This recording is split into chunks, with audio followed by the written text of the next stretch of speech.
Welcome back, everybody. Ready to dive into something pretty interesting. Always. Okay, so today we're going deep into the world of gaming. Sounds fun. Yeah, but we're not just talking about the latest releases or anything like that. We're tackling a much bigger question. Oh, like what? What if games could actually make us better people? Make us better. Most people would probably say the opposite, right? Right. That's exactly what I thought, too. But then I read this book, Reality is Broken by Jane McGonigal, and it totally changed my perspective. Okay, I'm intrigued. What's her argument? She basically says that compared to games, reality is kind of, well, broken. Broken. In what sense? Well, she argues that reality just doesn't motivate us or make us as happy as well-designed games can. Interesting. I can see how games can be very engaging, but broken reality, that's a bold statement. It is. But think about it. How many people do you know who spend hours and hours gaming every week? Yeah, I mean, a lot, actually. Exactly. McGonigal talks about this mass exodus of people, hundreds of millions worldwide, choosing to spend more and more time in virtual worlds. It's true. Gaming is a global phenomenon, but what's the draw? Why are so many people choosing games over, well, reality? That's the million-dollar question.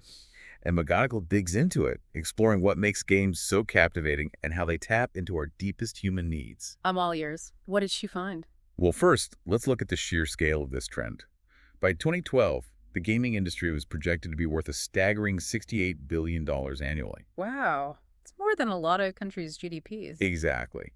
And in the US alone, there were 183 million active gamers, with each person averaging 13 hours of gameplay a week. 13 hours a week. That's almost 2 hours a day. Yeah, it's a significant chunk of time. And it's not just a Western thing. In China, over 6 million people were spending at least 22 hours a week gaming. That's practically a part-time job.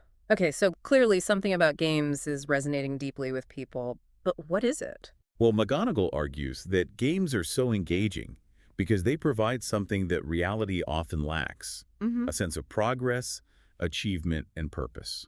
Okay, I can see that. Like when you level up in a game, you get that instant feedback that you're accomplishing something, you're moving forward. Exactly. And that sense of accomplishment triggers all sorts of positive emotions. So it's not just about escaping reality, it's about finding something in games that reality isn't providing. Right. And McGonigal identifies 4 core elements that define a game: a goal, rules, a feedback system, and voluntary participation. These elements, she says, are like a recipe for engagement. Those four elements do make sense. Okay, so we have these core mechanics, but there's more to it, right? Oh yeah, definitely. Games often enhance these core elements with things like storytelling, point systems, achievements, and immersive environments. It's like they're appealing to our desire for narrative, our competitive spirit, even our sense of wonder and exploration. Absolutely. Like games are tapping into all these different parts of our brains and wiring them for engagement. Fascinating. So how does all of this connect back to the idea of games actually making us better? Well, that's where things get really interesting. McGonigal introduces this concept called eustress. You ever heard of it? Eustress? Not really. Is that like the opposite of distress? You got it. It's basically good stress. You know that feeling you get when you're completely absorbed in a challenging but enjoyable task? Oh, right. Like when you're working on a puzzle and you're so close to solving it and you just can't put it down. Or like when you're in that flow state playing music or painting. Exactly. That feeling of being fully engaged, pushing your abilities, but enjoying the challenge. That's eustress. Okay, I get it now. So how do games tie into this? Well, McGonigal says that games are masters at creating these eustress experiences. They give us challenges that are tough but achievable, and they make hard work feel fun and rewarding. That makes sense. Like you might spend hours trying to beat a difficult level in a game, but it doesn't feel like a chore, does it? Right. You're motivated, you're engaged, and you're getting that rush of satisfaction when you finally overcome the challenge. I'm starting to see where she's going with this. Games provide a framework for experiencing this good stress in a safe and controlled environment. Exactly. And those eustress experiences can actually prime our minds for happiness and resilience. They teach us to embrace challenges, to persevere, and to find joy in the process of overcoming obstacles. It's like training for real life in a way. That's a pretty powerful idea. So games aren't just a distraction. They're a way to develop skills and cultivate positive emotions that can help us in other areas of our lives. Exactly. And that brings us to another really interesting concept. Fiero. Fiero. What's that? It's that intense feeling of triumph you get when you overcome a particularly difficult obstacle. That rush of exhilaration, the yes moment. Oh, I know exactly what you mean. Like when you finally beat that boss in a video game that you've been struggling with for ages? Yes. Or that feeling of accomplishment when you finally nail that difficult guitar riff you've been practicing for weeks. It's a powerful feeling. Definitely. So how does Fyro fit into all of this? McGonagall argues that games are incredibly effective at creating these Fiero moments. They're like these little bursts of intense happiness and fulfillment. It's like they're giving us a taste of what it feels like to achieve something truly difficult and meaningful. And that feeling can be incredibly motivating. It can boost our confidence, our resilience, and our belief in our own abilities. It sounds like we're just scratching the surface here. There's so much more to explore about how games can impact our lives in positive ways. There is, and we're just getting started. We'll be right back after the break to dive deeper into McGonagall's ideas. Can't wait. Okay, so we've talked about how games can boost our happiness and make us more resilient. But what about the social aspect? A lot of people think of gaming as this solitary activity, right? It's a common stereotype, but I think it's outdated. Honestly, some of the most meaningful social interactions I've had have been through games. Really? Tell me more about that. Well, McGonagall argues that games can actually be incredibly powerful tools for strengthening existing social bonds and even creating new ones. Okay, I'm listening. Think about it. Games provide a shared experience, a common ground where people can connect and bond over something they enjoy. Yeah, that makes sense. Like when you're playing a multiplayer game with friends, you're working together, strategizing, and experiencing those highs and lows as a team. Exactly. You're building camaraderie, you're learning to communicate effectively, you're celebrating each other's successes. It's like those shared experiences forge a connection that goes beyond the game itself. Absolutely. And it's not just about those big multiplayer online games. Even simpler games like, Bejeweled or Diner Dash can act as social bridges. Oh, I see what you mean. Like you can play a quick round with a friend during your lunch break or while you're waiting for an appointment. Exactly. They're these little pockets of connection that you can sprinkle throughout your day. And they don't require a huge time commitment or any special equipment. Exactly. And then you have games like Rock Band that take social interaction to a whole new level. You're not just playing alongside each other, you're actively collaborating to create something together. It's like you're a real band performing for an audience. Talk about a bonding experience. Right. And there's something really special about creating something together, whether it's a musical performance, a piece of art, or even just a successful strategy in a game. It strengthens those social bonds in a unique way. And let's not forget about all the online word games out there. I have friends who use those games to stay connected with family members who live far away. Me too. Yeah. Like Lectulus, it's like a daily ritual for some people. Yeah, it's like having a standing date, a built-in excuse to catch up and challenge each other. And you know what's interesting? In those games, you're not just rooting for yourself to win. There's also a sense of pride in seeing the people you've played with do well. Oh, totally. Like, you're invested in their success, even if it means you lose. It's like this weird blend of competition and support. You're pushing each other to be better, but you're also celebrating each other's wins. And that brings up another really fascinating concept that McGonagall talks about, noshes. It's a Yiddish word that basically means taking pride in the accomplishments of others, especially those you've mentored or supported. Noshes, like that word. It's like that proud parent feeling, but for your friends and fellow gamers. Exactly. And that sense of noshes can be incredibly powerful. It motivates us to support each other, to celebrate each other's wins, and to be there for each other through challenges. It's like games are tapping into this innate human desire to be part of something bigger than ourselves, to contribute to a shared goal, and to see those around us succeed. I couldn't have said it better myself. And speaking of being part of something bigger, that brings us to another powerful aspect of gaming, the sense of epic meaning. Epic meaning. Okay, now you've really got my attention. So McGonagall argues that games can make us feel like we're part of something truly epic, something that transcends our individual lives. Give me an example. How can a game create that feeling? Well, she uses the example of Halo 3 players collectively achieving 10 billion kills. 10 billion. Wow, that's a lot of kills. It is, and obviously in the grand scheme of things, those virtual kills were meaningless. But for the players, it felt like an incredible shared accomplishment. It's like they were all part of this massive, coordinated effort, a digital army working together to achieve a seemingly impossible goal. Precisely. And it speaks to this concept of what McGonagall calls an epic context for heroic action. Okay, break that down for me. What does that mean exactly? Basically, games provide a framework for meaningful participation, a stage where we can step up and feel like we're making a real difference, even if it's just in a virtual world. They give us a reason to strive, to collaborate, to push ourselves beyond what we thought we were capable of. That's fascinating. It's like they're tapping into that ancient human need for heroic narratives, that desire to be part of something larger than ourselves, to leave our mark on the world. I think you're onto something there. Remember those epic scale constructions like Stonehenge or the Oh yeah, pyramids? how could I forget? When you look at something that massive, you can't help but wonder what drove those ancient people to create something so extraordinary. Yeah, it's like this testament to human ambition, to our capacity for collective effort. Exactly. And I think there's a parallel there with gaming. We have this innate desire to be part of something bigger than ourselves, to contribute to a shared goal, to create something meaningful. And games are providing a modern day outlet for that impulse. I never thought about it that way. That makes so much sense. Okay, so we've explored how games can boost our happiness, resilience, social connection, and even give us a sense of purpose. But I'm still wondering, how do we bridge the gap between the virtual world and the real world?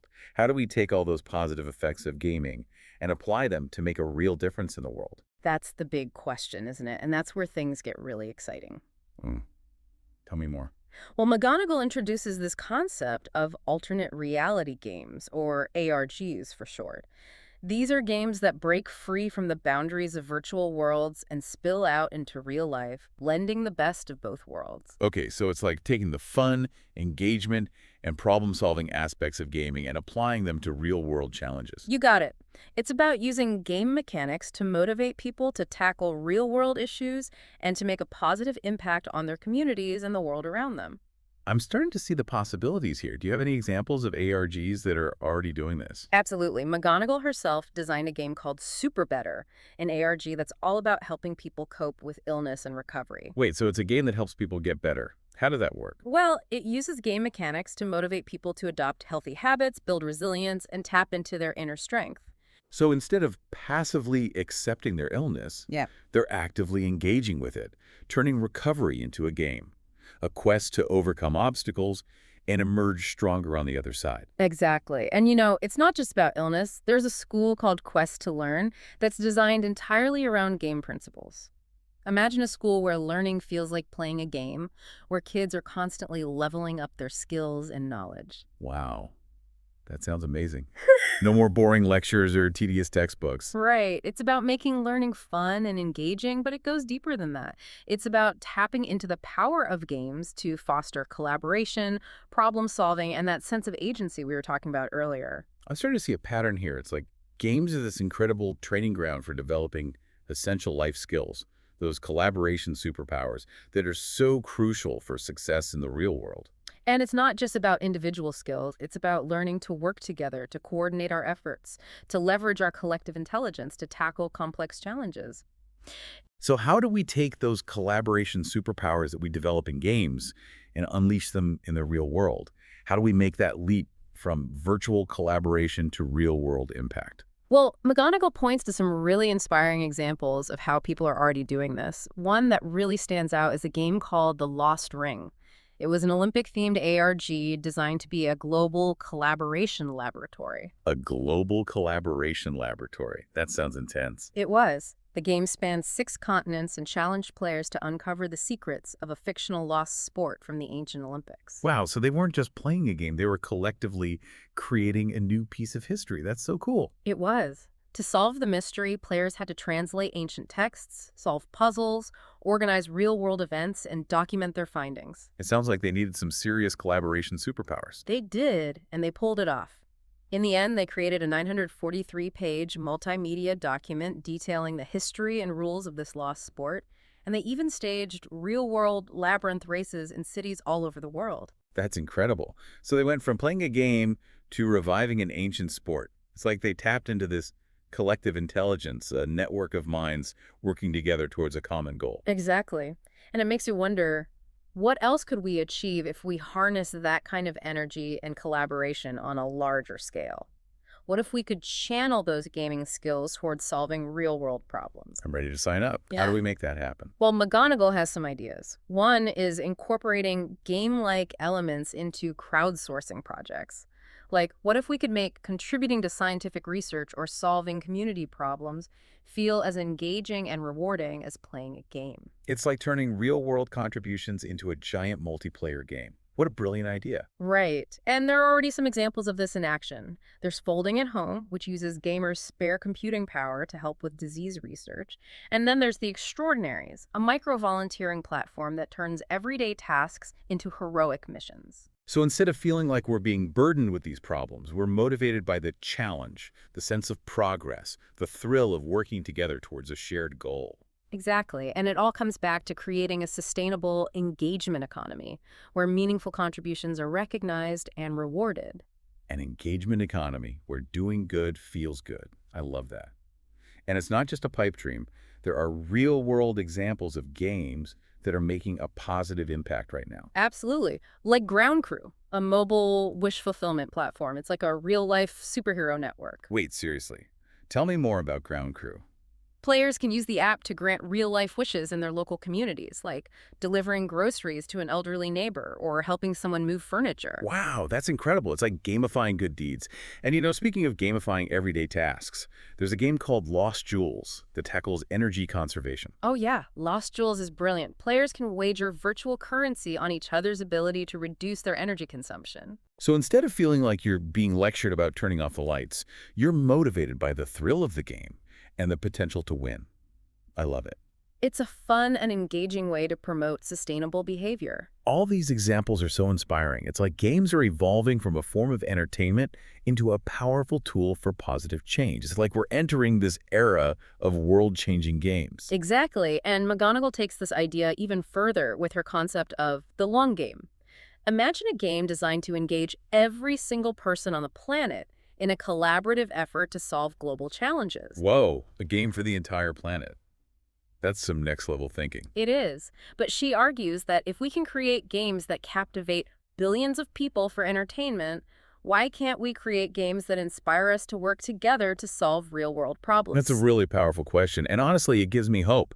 It's like, what if we could tap into that collective energy, that creativity, that problem-solving power of gamers worldwide, and direct it towards building a better future? What if we could all become super empowered, hopeful individuals, working together just like we do in our best games? It's a beautiful vision, and it makes you wonder. It really is mind-blowing, isn't it? This whole idea of the long game and games as a force for good. It really makes you rethink everything you thought you knew about gaming. McGonagall presents a very compelling case.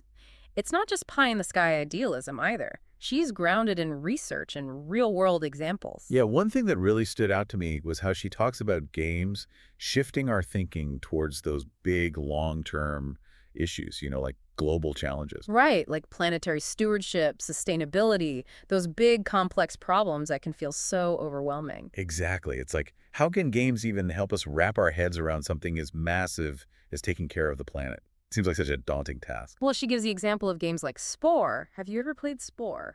I haven't, but I've heard of it. It's one of those God games, right? Where you create and evolve life on a planet. That's the one.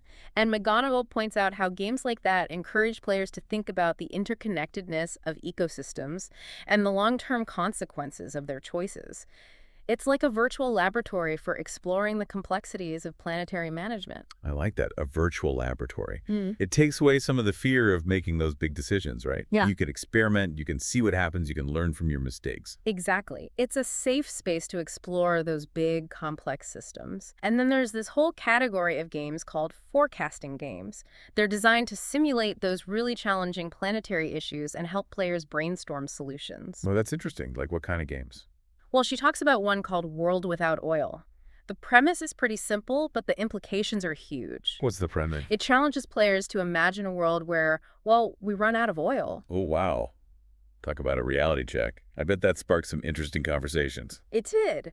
Players had to think outside the box, get creative, and collaborate to come up with solutions to a very real and pressing problem. So it wasn't just about playing a game, it was about using that game as a platform for brainstorming and problem solving. Exactly. And it worked. Players came up with thousands of ideas, everything from practical solutions like carpooling and biking to some pretty radical innovations. What kind of radical innovations? Things like algae-powered vehicles, community-based energy systems. It was like a crowdsourced think tank fueled by the power of gaming. That's amazing. It shows that games can tap into this collective intelligence and generate real, actionable solutions. It's really powerful stuff, and it highlights that gamers are this untapped resource, this huge pool of participation, bandwidth, and problem-solving skills just waiting to be activated. So how do we tap into that potential? How do we take those gaming skills and direct them towards those real-world problems? That's the golden question. McGonigal suggests incorporating game-like elements into crowdsourcing projects. Make contributing to scientific research or solving community problems feel as engaging and rewarding as playing a game. I love that idea. Turning real-world contributions into a giant multiplayer game. Right.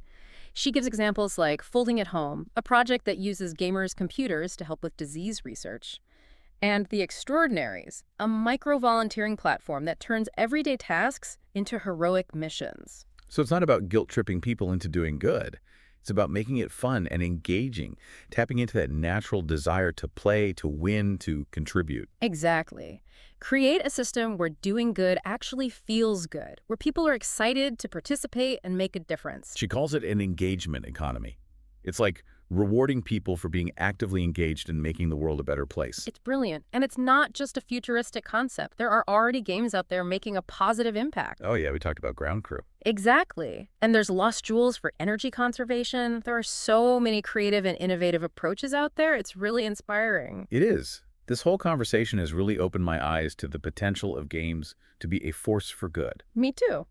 And McGonigal leaves us with this challenge to become those super empowered, hopeful individuals that we are in our best games. To take that agency, that belief in ourselves, and apply it to our real lives. Just exactly. So as we wrap up this incredible deep dive into Reality is Broken, I want to hear from you. What resonated with you the most? I think for me, it's the idea that we don't have to wait for someone else to fix the world. We all have the power to make a difference, and games can be a powerful catalyst for change. I love that. And it's got me thinking, what games have impacted your life in a positive way? You know, it's not so much about specific games for me. It's more about the mindset you bring to gaming. It's about asking yourself, how can I use games to learn, to grow, to connect, and to make a difference? That's a great point. It's about being intentional with your gaming, using it as a tool for self-discovery and positive action. And I have to ask, if you could design a game to change the world, what would it be? Ooh, that's a tough one. But I think I'd design a game that empowers people to connect with their local communities. You know, a game that helps people identify real-world needs, encourages them to take action, and then celebrates their collective accomplishments. Like a real-life superhero simulator, turning everyday actions into heroic missions and making doing good feel like an epic adventure. Exactly. Well, dear listeners, we can't recommend Jane McGonigal's Reality is Broken enough. It's a thought-provoking and inspiring read that might just change the way you think about games and their power to make a positive impact. We hope you enjoyed this deep dive. And as you venture back into your own realities, we leave you with this question to ponder. If you could design a game to change the world, what would it be? Keep diving deep and keep playing for good.